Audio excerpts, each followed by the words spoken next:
देखो पुराने समय में कोई ये दवाइयाँ तो होती नहीं थी, कोई बड़े बड़े अस्पताल होते नहीं थे, बड़े बड़े डिग्रियों वाले डॉक्टर होते नहीं थे। सारे रोगों की दवाई एक ही होती थी, गाय। कोई भी बीमारी हो सबकी दवाई गौ माता से निकल ही आती थी, सब रोगों की दवाई गाय होती थी।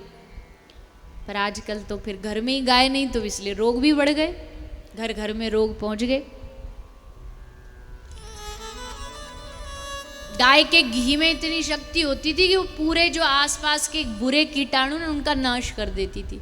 आपने शायद कभी देखा हो, क्या होता था पहले लोग को सांस की बीमारी होती थी, सांस की। अब लोग को ज़्यादा समझ तो थी नहीं कि सांस की बीमारी क्या होती है, वो समझते कि ये कोई भूत प्रेत चढ़ गया है इसके भीतर, जो सांस लेने में परेशानी हो रही है।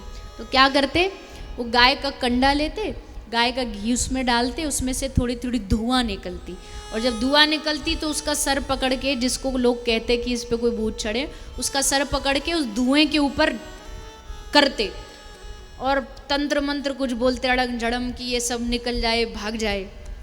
और 2-4 बार ऐसे करने से वो एकदम ठीक हो जाता, और सब कहते वाह वाह वाह, मंत्र पढ़ने से और देखो भूत भागे। फिर वो भूत होता नहीं था, वो सांस की बीमारी होती थी।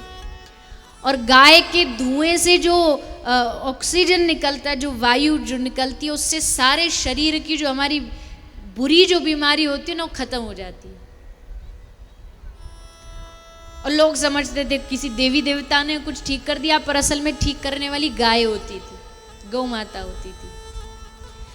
तो आज जब ठाकुर जी को भी गोपियों को लगा कि हमारे छोरा पे कोई भूत प्रेत हैं, देखो इतने बड़े बड़े दैत्य आ रहे हैं ब्रज में, तो उन्होंने भी गाय का आश्रय लिया।